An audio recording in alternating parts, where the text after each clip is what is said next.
اس کا وزن 2 پاؤنڈ تک ہوتا ہے اور اس کے پروں کی لمبائی 6 فیٹ تک ہوتی ہے، اور یہ چمگادڑ درخت پر گھونسلہ بناتا ہے اور یہ صرف پھل کھاتا ہے۔ لوگ کہتے ہیں کہ اس کے گھونسلے کی قیمت اربوں روپے ہوتی ہے۔ دنیا کے سب سے چھوٹے چمگادڑ کو ویمپائر بیٹ کہتے ہیں، جس کی خوراک انسانوں اور جانوروں کا خون ہے۔ ویمپائر بیٹ جس کسی انسان یا جانور کا خون چوس لیتا ہے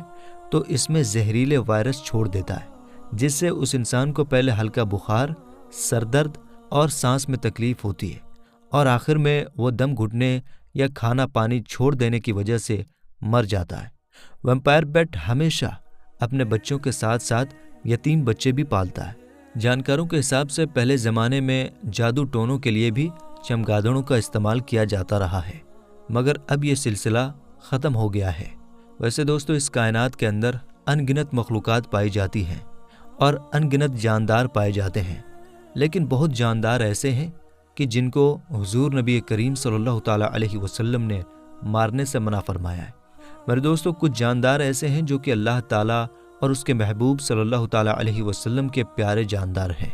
کہ جن کے بارے میں حضور نبی کریم صلی اللہ تعالیٰ علیہ وسلم نے ارشاد فرمایا کہ ان کو کبھی بھی نہ مارا کرو، کیونکہ یہ ایسے جاندار ہیں کہ جن کے اندر ہمدردی کوٹ کوٹ کر بھری ہوئی ہے۔ حضور نبی کریم صلی اللہ تعالیٰ علیہ وسلم نے جن جانداروں کو مارنے سے منع فرمایا ان میں شہد کی مکھی بھی شامل ہے۔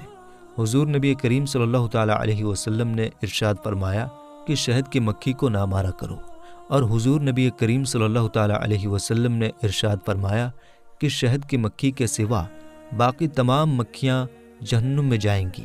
اور یہ صرف شہد کی مکھی ہی جنت میں جائے گی۔ میرے دوستو، آج ہم میں سے کتنے ہی لوگ ایسے ہیں جو شہد نکالنے کے لیے مکھیوں کو آگ لگا دیتے ہیں، حالانکہ مکھیوں کو مارے بغیر بھی تو شہد نکالا جا سکتا ہے، کیونکہ شہد کوئی نئی چیز نہیں ہے۔ یہ صحابہ کرام علیہم الرضوان کے زمانے میں بھی تھا، اور شہد کی زکوٰۃ بھی نکالنے کا حکم دیا گیا ہے۔ حضرت عمر بن عبدالعزیز رحمۃ اللہ تعالیٰ علیہ کی روایت ہے کہ اگر 10 مٹکے شہد کے ہوں تو 1 مٹکا اس میں سے زکوٰۃ دینا پڑتا ہے۔ صحابہ کرام اور ان سے پہلے بھی لوگ شہد کھاتے تھے۔ پہاڑوں کی چوٹیوں پر بھی یہ ہوتا تھا اور درختوں پر بھی ہوا کرتا تھا۔ اس زمانے میں شہد اب کوئی نئی چیز تو نہیں ہے کہ جس کو حاصل کرنے کے لیے مکھیوں کو جلایا جائے۔ دوستو، ہمارے اندر احساس ختم ہوتا چلا جا رہا ہے، اور ہم دین سے دوری کی وجہ سے مکھیوں کو آگ لگا دیتے ہیں، حالانکہ حضور نبی کریم صلی اللہ تعالیٰ علیہ وسلم نے شہد کی مکھیوں کو مارنے سے منع فرمایا ہے، اور جو شہد کی مکھیوں کو جلا سکتا ہے وہ انسانوں کو بھی جلا سکتا ہے۔ اسی طرح حضور نبی کریم صلی اللہ تعالیٰ علیہ وسلم نے چیونٹیوں کو بھی مارنے سے منع فرمایا ہے، کیونکہ ان چیونٹیوں کا لگاؤ حضرت سلیمان علیہ السلام سے ہے، اور یہ چھوٹی سی مخلوق آپ کا کیا بگاڑ سکتی ہے؟ اور یہ چھوٹی سی مخلوق ہونے کے باوجود بھی دوسروں کے لیے بھلائی چاہتے ہیں، کیونکہ حضرت سلیمان علیہ السلام کے زمانے میں ایک ٹوٹی ہوئی ٹانگ والی چینٹی نے کس طرح سے حضرت سلیمان علیہ السلام کی فوج کو دیکھ کر تمام چیونٹیوں کو اپنی اپنی بلوں میں گھس جانے کا حکم دیا تھا، اور یہ کہا تھا کہ کہیں حضرت سلیمان علیہ السلام اور ان کی فوج بے خبری میں تمہیں روند نہ ڈالیں، لہٰذا تم سب چینٹیاں اپنی اپنی بلوں میں گھس جاؤ۔ اور اس کا یہ اعلان کرنا اللہ تعالیٰ کو اتنا پسند آیا کہ اللہ تعالیٰ نے اس کا قصہ قرآن پاک کی سورہ نمل میں بتایا ہے۔ اور جب حضرت سلیمان علیہ السلام نے اس چونٹی کا اعلان سنا تھا تو آپ علیہ السلام مسکرا دیے تھے، کیونکہ اللہ تعالیٰ نے حضرت سلیمان علیہ السلام کو یہ طاقت اور یہ قوت بخشی تھی کہ آپ علیہ السلام تمام مخلوقات کی بولیاں سمجھ سکتے تھے۔ اور حضور نبی کریم صلی اللہ تعالیٰ علیہ وسلم نے ارشاد فرمایا کہ ہدہد کو نہ مارو۔ میرے دوستو، کتنی ہی غلط بات ہے کہ ہمارا شکار اس وقت تک پورا ہی نہیں ہوتا جب تک ہم ہدہد کا شکار نہ کر لیں، حالانکہ ہدہد ایک بہت ہی پیارا پرندہ ہے،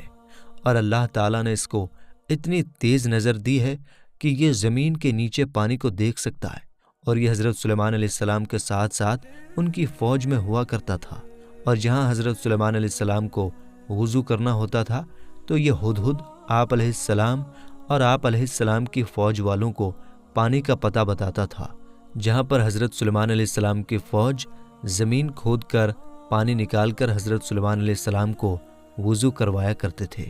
اور اللہ تعالیٰ نے ہدہد کا دماغ کتنا تیز بنایا ہے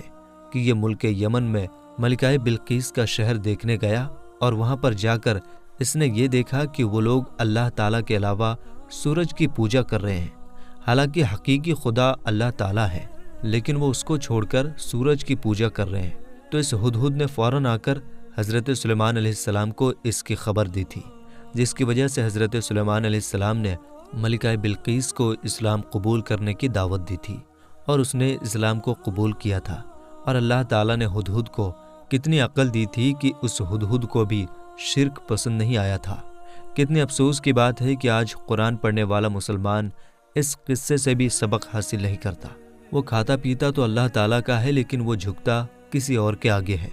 جس طرح کہ علامہ اقبال نے کہا تھا کہ بتوں سے تجھ کو امیدیں اور خدا سے نا امیدی، بتا تو صحیح اور کافری کیا ہے۔ اور حضور نبی کریم صلی اللہ تعالیٰ علیہ وسلم نے ارشاد فرمایا کہ سرود کو نہ مارو، یعنی کہ لٹورے کو نہ مارو۔ سرود چڑیا سے تھوڑا سا بڑا پرندہ ہوتا ہے، اور اس کی پونچھ لال ہوتی ہے، اور اس کے الگ الگ رنگ ہوتے ہیں، اور یہی وہ پرندہ ہے کہ جس نے خانہ کعبہ کی تعمیر میں حضرت ابراہیم علیہ السلام کی مدد کی تھی۔ کچھ روایات میں آتا ہے کہ اس پرندے نے حضرت ابراہیم علیہ السلام کو تعمیر کعبہ کی جگہ کا پتہ بتلایا تھا۔ اسی طرح حضور نبی کریم صلی اللہ تعالیٰ علیہ وسلم نے ارشاد فرمایا کہ مینڈک کو مت مارو، کیونکہ اس کا ٹرانا اللہ تعالیٰ کی تسبیح ہے۔ اسی طرح حضور نبی کریم صلی اللہ تعالیٰ علیہ وسلم نے ارشاد فرمایا کہ ابابیل کو مت مارو، کیونکہ ابابیل پرندے کے اندر بھی بھلائی رکھی گئی ہے۔ میرے دوستو، اور یہی وہ پرندہ ہے کہ جس نے خانہ کعبہ پر حملہ کرنے والے ابرہا اور اس کی فوج کا خاتمہ کیا تھا،